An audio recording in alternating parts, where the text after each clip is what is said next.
ओम शांति। आज विजयादशमी की सबको बहुत बहुत बहुत मुबारक हो, मुबारक हो, मुबारक हो। विजयादशमी कहो या दशहरा करो, भारतवासियों के लिए दशहरा के दिन को बहुत शुभ दिन माना जाता है।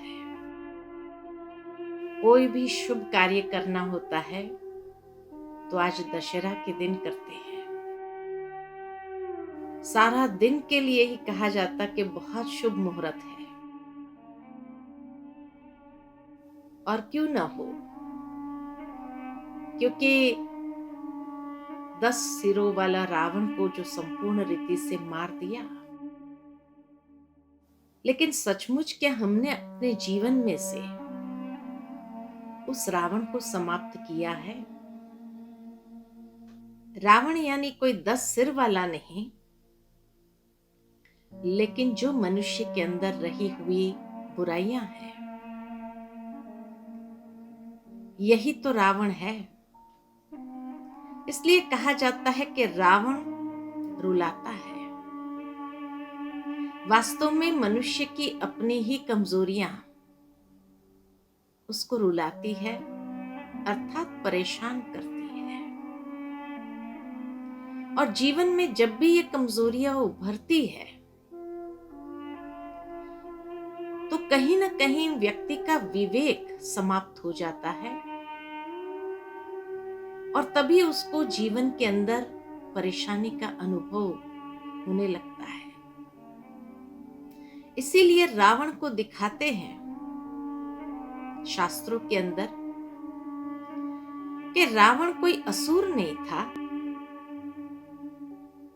ऋषि पुत्र था, ब्राह्मण था। रावण जैसा विद्वान कोई नहीं, सारे शास्त्रों का ज्ञान उसके पास था, इतना ज्ञानी था। रावण जैसा धनवान कोई नहीं, पूरी सोने की लंका थी उसकी। रावण जैसा शक्तिशाली कोई नहीं, उसके पास सारे दिव्य अस्त्र उसको प्राप्त थे। और कहा जाता है कि रावण जैसा भक्त भी कोई नहीं। शिव की उपासना करता था, शिव की आराधना करता था, उसका आराध्य देव ही शिव को माना जाता है। लेकिन जब इतना व्यक्ति के अंदर था, फिर भी आज सारे भारत भर में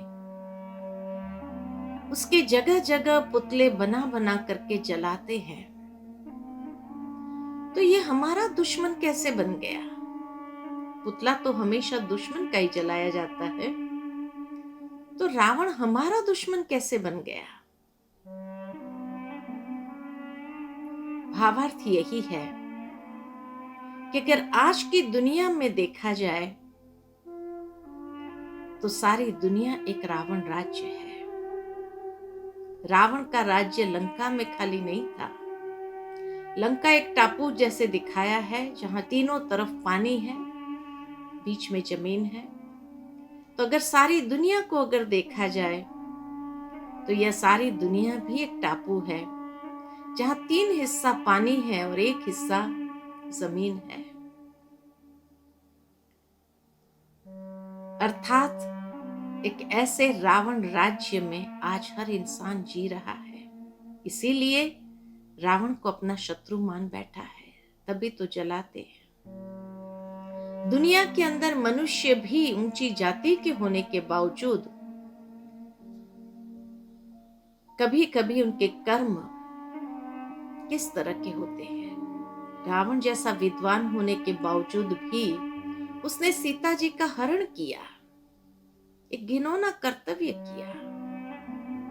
ठीक इसी तरह कई बार मनुष्य समझदार होने के बावजूद भी उसके कर्म कैसे होते हैं। इसीलिए ऐसे रावण के ऊपर हमें विजय प्राप्त करना है, अर्थात इन कमजोरियों को संपूर्ण रीति से अपने जीवन से समाप्त करना है। कैसे करेंगे? शास्त्र के अंदर जो कथा आती है कि श्री राम, लक्ष्मण और सीता जी वन में थे, और जब वन में भ्रमण करते हुए पंचवटी पर आए तो वहां पर कहा जाता है कि रावण की बहन आती है उन्हें अपने तरफ आकर्षित करने के लिए। जब लक्ष्मण ने उसका घोर अपमान कर दिया, उसका नाक काट के, तो वो जाती है रावण के पास और कहती है मेरे अपमान का बदला जरूर लेना चाहिए। रावण ने भी सोचा कि अच्छा, मेरी बहन का अपमान कर दिया तो उसका बदला तो जरूर लूंगा। और बदला लेने के लिए वो मारीच का सहारा लेता है, अर्थात धोखे का सहारा लेता है। उसको स्वर्ण हिरण बन करके सामने जाने के लिए कहते हैं, और जब सीता मैया आकर्षित हो जाती है उस सोने हिरण के पीछे, तब वो राम से विनती करती है कि मुझे ये हिरण ला करके दो। राम जाते हैं उस स्वर्ण हिरण के पीछे, और उसको पता था कि ये एक धोखा है, लेकिन जरूर है कि सीता जी जब आकर्षित हो गए तो मानना कहाँ था उसको। यहाँ प्रैक्टिकल दुनिया के अंदर यही बताया गया है कि आज की दुनिया में भौतिकता इतनी चरम सीमा पर है, और ये भौतिकता जब चरम सीमा पर पहुंच जाती है तो अनेक प्रलोभन मनुष्य के सामने आते हैं। तो आत्मरूपी सीता अनेक प्रलोभनों में फंस जाती है, और तब कहीं न कहीं वो परमात्मा राम से ही विनती करती है कि मेरी ये इच्छा पूरी करो। अर्थात जब हम कोई न कोई प्रलोभन के पीछे आकर्षित हो जाते हैं, वो प्रलोभन एक प्रकार का धोखा होता है, माया होती है, और उस माया को प्राप्त करने के लिए हम परमात्मा राम से विनती करते हैं, उनको पूरा करने के लिए आग्रह करते हैं, और इस तरह हम अपने विवेक शक्ति को, अपनी बुद्धि को परमात्मा राम से जुदा कर लेते हैं। परमात्मा राम तो उसको पूरा करने के पूरी कोशिश में होते हैं, लेकिन जो माया है, धोखा है, उसको कैसे पूरा कर सकेंगे। कहा जाता है मारीच को जैसे ही मारा श्री राम ने, तो दूसरा धोखे को वो अपनाता है कि वो लक्ष्मण को पुकारता है, लक्ष्मण। जो आत्मरूपी सीता का मन का लक्ष्य है वो विचलित हो गया, और विचलित होने के कारण सीता लक्ष्मण को भी पीछे जाने के लिए कहती है। मनुष्य का मन ही तो विचलित हो जाता है, भटक जाता है। फिर भी कहा जाता है कि लक्ष्मण एक मर्यादा की लकीर खींच के जाता है, जिसको कहा लक्ष्मण रेखा, और सीता मैया से कहा आप इसी रेखा के अंदर रहना, सुरक्षित रहेंगे, बाहर नहीं निकलना। और तब रावण भी अपना धोखे का स्वरूप लेकर के सामने आता है, एक याचक के रूप में सामने आता है, भिक्षाम दे, भिक्षा की मांगनी करता है। माता सीता उसको देने के लिए बाहर आती है, लेकिन वो कहता है मैं अंदर तो नहीं आ सकता हूं, ये लक्ष्मण रेखा है, इसीलिए आप बाहर आओ। और तब मां सीता ने उस लक्ष्मण रेखा को क्रॉस किया, और जैसे ही क्रॉस किया रावण उठाकर ले गया। भावार्थ ये कि जीवन के अंदर जब हम परीक्षाओं को सही तरह से परखते नहीं हैं, अपने मन को विचलित कर देते हैं,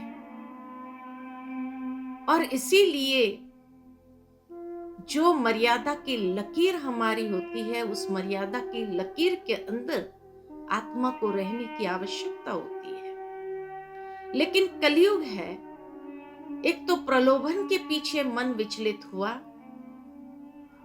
परमात्मा राम से भी विनती कर दिया हमने, उस मन के विचलित होने से लक्ष्मण को भी हमने अपने पहरे से समाप्त कर दिया, और साथ ही साथ मर्यादा की लकीर को भी जब हम क्रॉस कर देते हैं।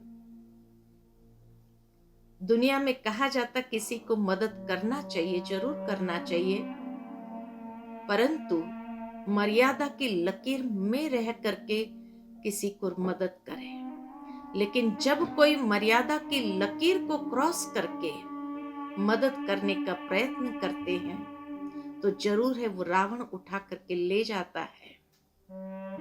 और कहां ले जाता है? अशोक वन में, जहां चारों तरफ सुख सुविधा बहुत थी, लेकिन उस अशोक वन में सीता मैया बैठी थी शोक में। अर्थात के चारों तरफ आज सुख सुविधाओं के साधन होने के बावजूद भी आत्मरूपी सीता शोक में बैठी है, क्योंकि राम से जुदी हो गई। अर्थात परमात्मा राम से जुदाई का अनुभव करते हैं। इसीलिए रामायण के अंदर बहुत सुंदर वर्तमान समय के साथ इसकी भेंट की जाए तो सचमुच हर आत्मा रूपी सीता भौतिक सुख सुविधाओं के बीच में होते हुए भी परेशानियों का अनुभव कर रही है, दुख का अनुभव कर रही है, आत्मा अंदर से तड़प रही है।